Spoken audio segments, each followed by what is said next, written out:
Good morning बच्चों।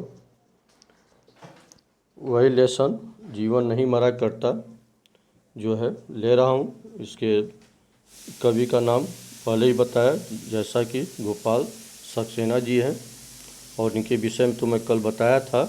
आगे हम चलते हैं। पहले जो है चित्र देखो। ये चित्र देखने से आपको लगता है कि जो है जीवन में कैसा कैसा जो है कार्य करना पड़ता है। यानी देखो, नदी का जो है तट बना है, तट माने किनारा, और औरतें जो है गगरियाँ ले करके पानी भर रही हैं। गगरिया को बोलते हैं घड़ा, उसमें पानी भर करके ले जाती है। तो इस तरह से आइए कविता के माध्यम से इनकी जो है विशेषता जानिए। चलिए, कविता है। कितनी बार गगरियाँ फूटी, शिकन न पर आई पनघट पर, कितनी बार किश्तियाँ डूबी, चहल पहल वो ही है तट पर। तम की उम्र बढ़ाने वालों, लव की आयु घटाने वालों, लाखों करे पतझड़, कोशिश पर उपवन नहीं मरा करता। माने इसमें कवि कहना क्या चाहते हैं कि कितनी बार जो है गगरियाँ, माने कई बार गगरियाँ माने घड़े जो है फूट जाया करती हैं, लेकिन जो है पनघट पर, पनघट माने जहाँ पानी भरा जाता है, पनघट पर जो है शिकन न आई। माने शिकन मतलब नहीं आई, मतलब किसी भी तरह का जो है किसी को कोई परेशानी नहीं हुआ, और वो पानी भरते ही रहते हैं लोग। कितनी बार किश्तियाँ डूबी, चहल पहल वही है तट पर। माने किश्तियाँ माने किश्ती बोलते हैं नाव को।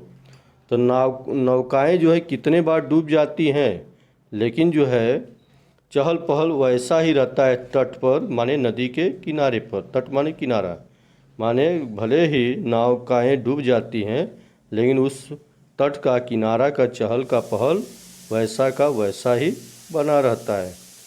तम की उम्र बढ़ाने वालों, लव की आयु घटाने वालों, लाख करे पतझड़, कोशिश पर उपवन नहीं मरा करता। माने इसमें क्या बताया जा रहा है कि आपको जैसे पनघट के तरह जो है अंधकार भी जो है चाहे जितना जो है उम्र बढ़े या घटे, लेकिन अंधकार जो है किसी को ज्योति को बढ़ाने में माने कोई रुकावट नहीं पैदा कर सकता है।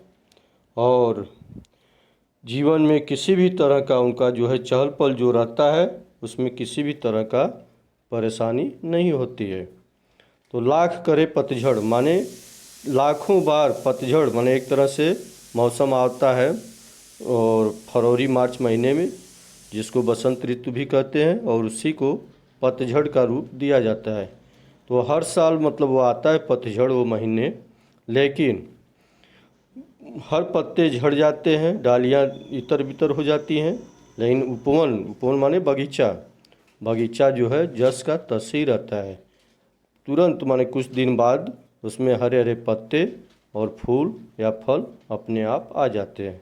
माने कहने का मतलब जीवन जो है आता जाता रहता है, लेकिन समाप्त नहीं होता है, सिर्फ परिवर्तन होता है और उसमें नवीनीकरण होता है। तो लूट लिया माली ने उपवन, लूटी न लेकिन गंध फूल की। माने इस कविता के माध्यम से कवि क्या कहना चाहता है कि माली जो है उपवन, उपवन माने बगीचा, बगीचा में जितने भी फूल हैं, हाँ, या उसके पत्तियाँ हैं या डंठल जो भी कुछ है, लूट सकता है, लेकिन उसकी गंध माने खुशबू कभी नहीं लूट सकता है। खुशबू वहीं के वहीं रहेगा और जस का तस रहेगा। तूफानों तक ने छेड़ा पर, खिड़की बंद न हुई धूल की।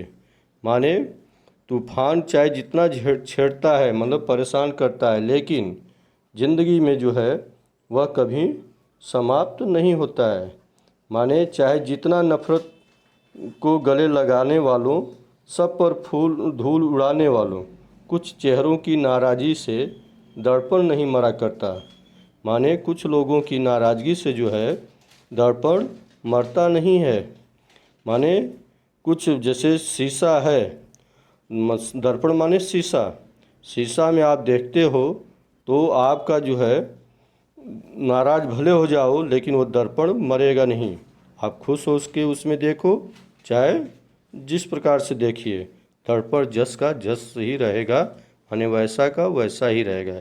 इसलिए प्रयास करना चाहिए कि खुश होकर के ही उसके समक्ष आना चाहिए।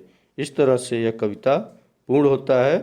अब इसके बाद जो है इसके अंतर्गत जो शब्द हैं, मतलब उसके समानार्थी और विरुद्धार्थी बनाने का प्रयास करिए। और कौन कौन से कोष्ठक होते हैं, जैसे छोटा कोष्ठक, बड़ा कोष्ठक, मझला कोष्ठक, हाँ, सर्पाकार कोष्ठक, इनके विषय में भी आप थोड़ा ग्रामर के माध्यम से पढ़ने का अभ्यास करेंगे तो वह अति उत्तम रहेगा। और आप इस कविता को एक बार ध्यान से पढ़िए। धन्यवाद आज के लिए।